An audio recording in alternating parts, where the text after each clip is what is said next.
Riding route sudden గా బదలైపోయి car మీద పడిపోయింది, నరం కట్టయిపోయింది, బ్లీడింగ్ బాగుపోయింది, విపరీతం లేదు. దాని వల్ల బయటకు రావడానికి లేకుండా బాత్రూమ్ నుంచి బయటకు రావడానికి లేదు.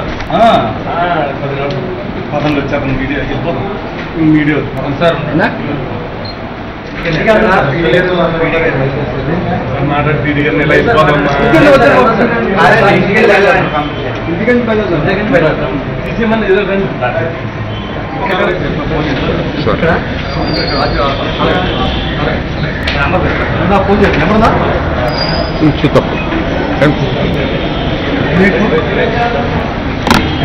తప్పండి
జిల్లా అధ్యక్షులు ఎమ్మెల్సీ గారైన అంబేద్కర్ గారికి బాబాసాహెబ్ అంబేద్కర్ గారికి పుష్పమాలంకరణ చేస్తారు. 5 కార్యక్రమం అయిన తర్వాత ఇక్కడ నిరాహార ప్రారంభం జరుగుతుంది. ఆ కార్యక్రమానికి అందరూ కూడా హాజరు.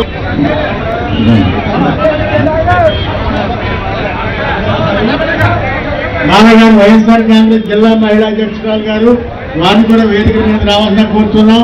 మరి మీరందరూ కూడా మిగిలిన వాళ్ళు స్టేజ్ మీద కిందకు దిగితే మహిళలు కూడా ఎదురు కూర్చోబెట్టే కార్యక్రమం చేస్తే ఈ కార్యక్రమం జయప్రదం అవుతుంది. అందరూ కూర్చోండి, అందరూ కూడా చేత ప్రారంభించడం చేయబడుతుంది. అంచేతం వాటిని అందరూ కూడా పాలకొల్లు నుంచి మరి పాలకొల్లు నియోజక ఇన్ఛార్జి గుణ నాగబాబు గారు, అలాగే ఆంధ్రప్రదేశ్ నియోజక ఇన్ఛార్జి కౌరు శ్రీనివాస్ గారు కూడా వచ్చారు. వారందరూ స్టేజ్ మీదకి వచ్చారు. అంచేత మీరు అందరూ కూడా మహిళా అధ్యక్షులు బాబు స్టేజ్ చెప్పుకుంటే దిగండి కదా. స్టేజ్ ముందు ఉన్న వాళ్ళందరూ కుర్చీలో కూర్చోవాలి. స్టేజ్ ముందు ఉన్న వాళ్ళందరూ కూడా కుర్చీలో కూర్చోవాలి. స్టేజ్ ముందు కిందకి దిగాలి.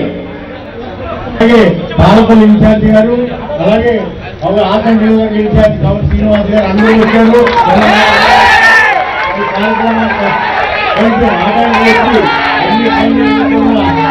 కార్యక్రమాన్ని ముందుకు తీసుకెళ్ళాలి. దీన్ని విజయవంతం చేయడానికి మీరందరూ సహకరించాలి. ఎక్కువ స్టేజ్ దిగాలి. అందరూ కూడా ఖాళీ చేయాలి. మహిళలకి అవకాశం ఇవ్వండి. దండ వేసి ముందు ఖాళీ చేయాలి. కార్యక్రమం ప్రారంభించాలి కాబట్టి దయచేసి గుంటూరు ఆరోగ్య వాసు గారు వచ్చారు. ఉద్యమానికి సంధానకర్త మొదటి ఖాళీ చేస్తారో మీరు ఖాళీ చేయండి.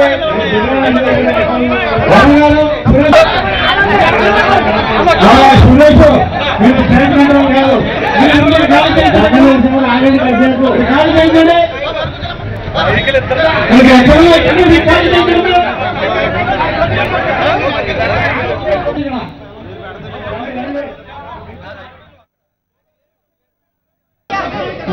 మూడు సంవత్సరాలుగా తుందూరు ప్రాంతంలో ఉన్నటువంటి దాదాపుగా 20 గ్రామాల ప్రజలు తుందూరు ఆక్వా ఫ్యాక్టరీపై నిరసన వ్యక్తం చేస్తూ మేము పరిశ్రమలకు వ్యతిరేకం కాదు, మా గ్రామాల మధ్య ఆ తుందూరులో నిర్మాణం అవుతున్నటువంటి ఆక్వా ఫ్యాక్టరీ కనుక ఉంటే మా భవిష్యత్తు, మా పిల్లల భవిష్యత్తు, మా పిల్లల ఆరోగ్యాలు కూడా దెబ్బతింటాయి, మేము కూడా దానికి సహకరిస్తాము ఆ ఫ్యాక్టరీ నిర్మాణానికి, కాకపోతే కొంచెం ముందు పెట్టుకోమని చెప్పి, కొంత సరిహద్దుల్లో పెట్టుకోమని చెప్పి వాళ్ళు అడుగుతూ ఉన్నారు.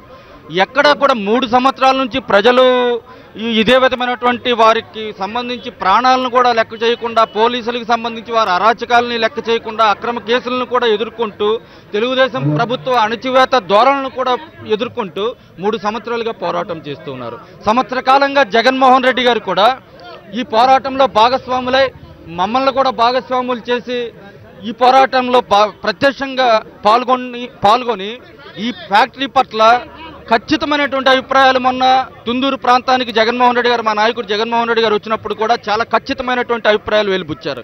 ఈ ఫ్యాక్టరీకి సంబంధించి వైఎస్ఆర్ కాంగ్రెస్ పార్టీ ఎట్టి పరిస్థితుల్లోనూ మేము పరిశ్రమలకు వ్యతిరేకం కాదు, కానీ ప్రజల ఆరోగ్యాలని దృష్టిలో పెట్టుకుని ఈ ప్రాంత ప్రజల భవిష్యత్తును దృష్టిలో పెట్టుకుని కొంచెం ముందుకు పెట్టుకోండి, మాకు ఎటువంటి అభ్యంతరం లేదు అంటే చాలా నిరంకుశమైనటువంటి ధోరణితో చంద్రబాబు నాయుడు గారు ఏదో ఆ ఫ్యాక్టరీలో ఆయనే భాగస్వామి అన్నట్టుగా ఆయన పారిశ్రామిక వర్గాల వారికి, యాజమాన్యానికి కొమ్ము కాస్తూ అణచివేత ధోరణితో, నిరంకుశ వైఖరితో ఎంత ప్రజలు మొరపెట్టుకున్నా కూడా లెక్క చేయకుండా ఈ విధంగా ప్రవర్తించటం ప్రజలందరూ కూడా చాలా బాధపడుతూ ఉన్నారు. వైఎస్ఆర్ కాంగ్రెస్ పార్టీ కానీ, వామపక్షాలు కానీ అన్నీ కూడా అఖిలపక్షం ద్వారా కానీ అందరూ కూడా మొరపెట్టుకున్నా కూడా, పోరాటం చేసినా కూడా చంద్రబాబు నాయుడుకి కానీ, ఈ ప్రాంత ప్రజాప్రతినిధులకు కానీ, ఎమ్మెల్యేలకు కానీ, మంత్రులకు కానీ ఎక్కడ కూడా చీమ కుట్టినట్లేదు. ఇప్పటికైనా కనీసం ఎన్ని పోరాటాలు చేసినా కూడా ప్రభుత్వంలో ఎటువంటి మార్పు లేదు.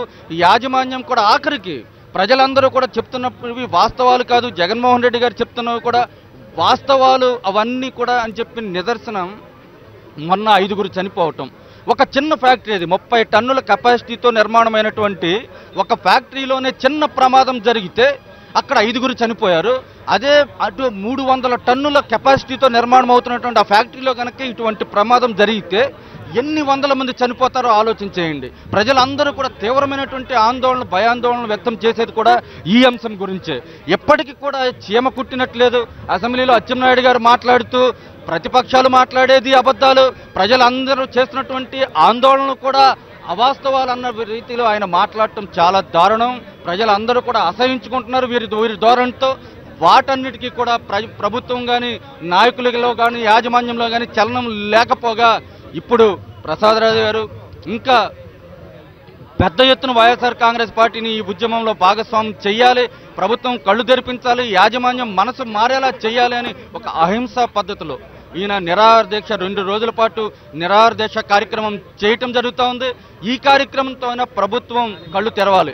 ఎందుకంటే ఇప్పుడు ప్రసాదరాజు గారు చేసేటువంటి ఈ నిరాహార దీక్ష ఇప్పటి వరకు ప్రజలందరి మీద కూడా ఎన్నో రకాల అణచివేత ధోరణులు కొనసాగుతున్నా కూడా ఇప్పుడు ప్రసాదరాజు గారు కూడా ఇప్పుడు ఆయన చివరికి ఈరోజు కాలుకి పెద్ద గాయం తగిలింది. ఈరోజు దానికి సన్నద్ధం అవుతా ఉండగా ఇంకో కొన్ని 2-3 గంటల్లో నిరాహార దీక్ష ప్రారంభం అవుతా ఉందనగా కాలికి దెబ్బ తగిలి ఎంతో రక్తం పోయినా కూడా అకుంఠిత దీక్షతో తుందూరు ప్రాంత ప్రజలందరికీ కూడా న్యాయం చేయాలన్న ఆలోచనతో ఈరోజు ఎంతో అకుంఠిత దీక్షతో ఈరోజు దీనికి సంబంధించి సమాయత్తం అవటం, శారీరకంగా గాయపడినా కూడా ఈ విధంగా 2 రోజుల పాటు నిరాహార దీక్షగా ఆయన సిద్ధమవటం ఈ ప్రాంతంలో వైఎస్ఆర్ కాంగ్రెస్ పార్టీ ఎంత చిత్తశుద్ధితో ఈ పోరాటంలో భాగస్వాములు అవుతా ఉందంటానికి ఇది ఒక నిదర్శనం. ఖచ్చితంగా ఈ ప్రాంతంలో జరుగుతున్నటువంటి ఈ పోరాటంలో ప్రజలందరికీ కూడా న్యాయం జరిగే వరకు కూడా వైఎస్ఆర్ కాంగ్రెస్ పార్టీ ఇదే విధంగా పోరాటం చేస్తుంది. మా నాయకుడు జగన్మోహన్ రెడ్డి గారు కూడా ఈ పోరాటంలో అవసరమైనప్పుడల్లా మాకు తగు సూచనలు, సలహాలు ఇస్తా ఉన్నారు. ఈ పోరాటంలో భాగస్వామ్యం అవుతా ఉన్నారు. మమ్మల్ని అందరినీ కూడా ముందుకు నడిపిస్తూ ఉన్నారు. ఖచ్చితంగా దిగి రావాల్సినటువంటి అవసరం ఉంది ప్రభుత్వానికి.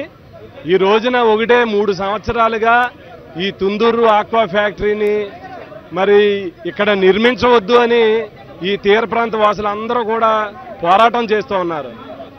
ఎంతో మందిని కేసులు పెట్టున్నారు, అరెస్ట్ అయ్యి ఉన్నారు, జైలుకి వెళ్ళి ఉన్నారు. మరి వైఎస్ఆర్ కాంగ్రెస్ పార్టీ నాయకుడు మరి వైఎస్ జగన్మోహన్ రెడ్డి గారు వచ్చి ఇక్కడ ప్రజలకి ఒక భరోసా ఇచ్చున్నాడు, ఈ ఉద్యమానికి మద్దతు తెలుపున్నారు. మరి దాంట్లో భాగంగానే నాని గారు కానీ, నేను కానీ, గంధిసీని గారు కానీ వైఎస్ఆర్ పార్టీ పరంగా మరి ప్రజల పక్షాన మరి మేము కూడా పోరాటం చేస్తూ ఉన్నాం. ఇంతవరకు కూడా ఎందుకనంటే ఈ ఉద్యమంలో ఇక్కడ ఈ తీర ప్రాంతంలో ఉన్నటువంటి మత్స్యకారులు కానీ, ప్రజలు కానీ, అలాగే వామపక్షాలు కానీ అందరూ కూడా ఈ ఉద్యమంలో మొదటి నుంచి భాగస్వాములు అయి ఉన్నారు. మరి ఈ రోజున ఒకటే కోరుకుంటూ ఉన్నారు, ఈ ఫ్యాక్టరీలకి పారిశ్రామిక రంగానికి ఈ ప్రభుత్వాన్ని ఇది మా పార్టీ వ్యతిరేకం కాదు.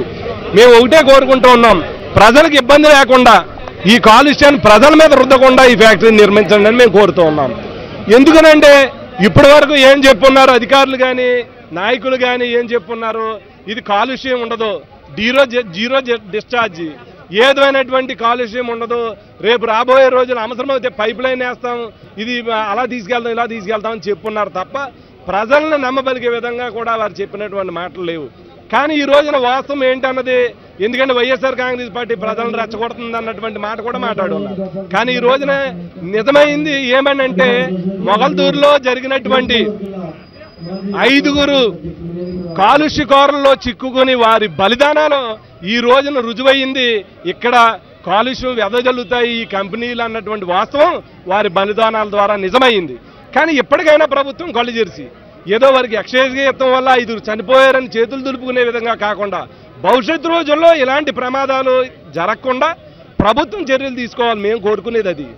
ఈ రోజున ప్రధాన ప్రతిపక్ష పార్టీగా రేపు పొద్దున్న ఇక్కడ ఇలాంటి పరిణామం ఉత్పన్నం అవుతుందని మొరపెట్టుకున్నాం. కానీ చలనం లేదు ఈ ప్రభుత్వానికి. ఇప్పటికైనా కళ్ళు తెరిచి మేము ఒకటే కోరుతున్నాం, ఈ పనులు నిలుపుదల చేయండి, వెంటనే ప్రకటన చేయండి, మేము సంపూర్ణమైన మద్దతు ఇస్తాం. మీరు తక్షణమే మేము 6వ తారీఖు లోపల ప్రకటన చేయకపోతే వైఎస్ఆర్ కాంగ్రెస్ పక్షాన, ప్రజల పక్షాన, మత్స్యకారుల పక్షాన మేము పోరాటానికి దిగుతాం, నిరసన దిగుతానని చెప్పున్నాను. అదే రకంగా ఈ రోజున నా ఒక్కడి దీక్ష కాదు ఇది, నేను పిలిపించున్న రాజకీయాలకు అతీతంగా ఈ రోజున ప్రజలందరూ ఈ రోజున ఈ దీక్షకి, ఈ చేసేటువంటి ఉద్యమానికి మద్దతు ఇవ్వాల్సినటువంటి అవసరం ఎంతైనా ఉంది. ఈ పోరాటం ఇంతటితో ఆగదు, ప్రభుత్వం కళ్ళు తెరిచేదాకా ఈ ఉద్యమం ముందుకు తీసుకెళ్తాం. జిల్లాకు సంబంధించిన వరకు కార్మిక శాఖ మంత్రిగా ఇటీవల పితాని సత్యనారాయణ బాధ్యత స్వీకరించడం జరిగింది, ఆయనకి అప్పగించడం జరిగింది ఈ సమస్యను పరిష్కరించడానికి. మన జిల్లాకు సంబంధించిన మంత్రి ద్వారా అయినా మేలు జరుగుతుంది అనుకుంటున్నారా లేదంటే? ఖచ్చితంగా ఆలోచించవలసిన బాధ్యత ఉంది. వినయపూర్వకంగా కోరుకుంటూ ఉన్నాం. జగన్మోహన్ రెడ్డి గారు కూడా ముఖ్యమంత్రి వినయపూర్వకంగా అడుగున్నాడు, ఇది ఆలోచించండి, పట్టుదలకు పోవద్దు. ఇది దీనివల్ల ప్రజలకి తీర ప్రాంతంలో 40 గ్రామాల ప్రజలకి, ఎందుకనంటే ఆల్రెడీ యనమదూరు కాలువ ఇప్పటికే కాలుష్యం కోరల్లో చిక్కుకొని సుమారు 60 గ్రామాలు సాగునీటికి కానీ తాగునీటికి కానీ ఇబ్బంది పడేటువంటి పరిస్థితిని మీరు చూస్తూ ఉన్నారు. అదే రకమైన దుస్థితి మా గొంతేరు డ్రైన్కి తీసుకురాకండి.